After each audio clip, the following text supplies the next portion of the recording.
ಪ್ರಭಾವ ಪದ್ಧತಿಯ 70ನೆಯ ಶ್ಲೋಕದಲ್ಲಿ, ಅಂದರೆ ಪಾದುಕಾ ಸಹಸ್ರದ 100ನೆಯ ಶ್ಲೋಕದಲ್ಲಿ, ಪಾದುಕಾದೇವಿ ವೈಕುಂಠಕ್ಕೆ ಬಹಳ ಹತ್ತಿರದ ದಾರಿ ಅಂತ ಹೇಳ್ತಾರೆ ದೇಶಿಕರು.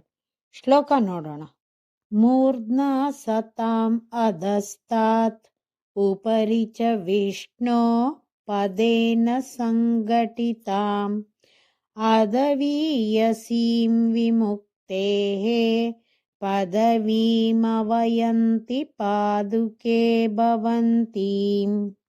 ಪಾದುಕೆ, ಹೇ ಪಾದುಕೆಯೇ, ಸಂತಹ ಮಹಾನ್ಗಳು, ಅಧಸ್ತಾತ್ ಕೆಳಗೆ, ಸತಾಂ ಹಿರಿಯರ, ಮೂರ್ಧ್ನ ತಲೆಯೊಂದಿಗೆ, ಸಂಘಟಿತಾಂ ಸೇರಿಸಲ್ಪಟ್ಟವಳಾಗಿಯೂ, ಉಪರಿ ಮೇಲೆ, ವಿಷ್ಣೋಹೋ ಭಗವಂತನ, ಪದೇನ ಪಾದದೊಂದಿಗೆ, ಸಂಘಟಿತಾಂ ಸೇರಿಸಲ್ಪಟ್ಟವಳಾಗಿಯೂ ಇರುವ, ಭವತೀಂ ನಿನ್ನನ್ನು, ವಿಮುಕ್ತೇಹೇ ಮೋಕ್ಷಕ್ಕೆ, ಅಧವೀಯಸೀಂ ಅತ್ಯಂತ ಹತ್ತಿರದ, ಪದವೀಂ ಮಾರ್ಗವಾಗಿ, ಅವಯಂತಿ ನೆನೆಯುತ್ತಾರೆ.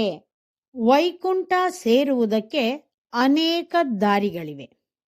ದಾರಿ ಅಥವಾ ಮಾರ್ಗ ಅನ್ನೋದು 2 ಜಾಗಗಳನ್ನು ಸೇರಿಸುವಂತಹುದು.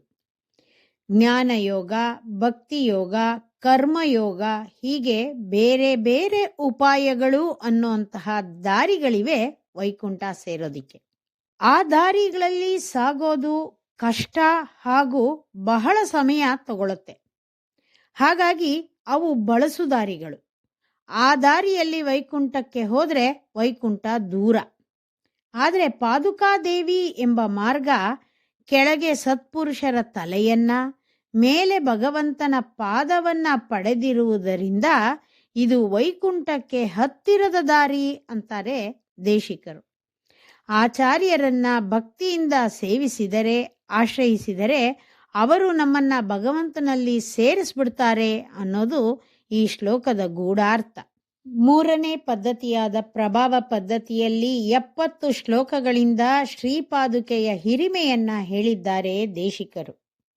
ಇತಿ ಶ್ರೀ ಕವಿತಾರ್ಕಿಕ ಸಿಂಹಸ್ಯ ಸರ್ವತಂತ್ರ ಸ್ವತಂತ್ರಸ್ಯ ಶ್ರೀಮದ್ ವೆಂಕಟನಾಥಸ್ಯ ಶ್ರೀಮದ್ವೇದಾಂತಾಚಾರ್ಯಸ್ಯ ಕೃತಿಷು ಶ್ರೀರಂಗನಾಥ ಪಾದುಕಾ ಸಹಸ್ರೇ ಪ್ರಭಾವ ಪದ್ಧತಿ ತೃತೀಯ.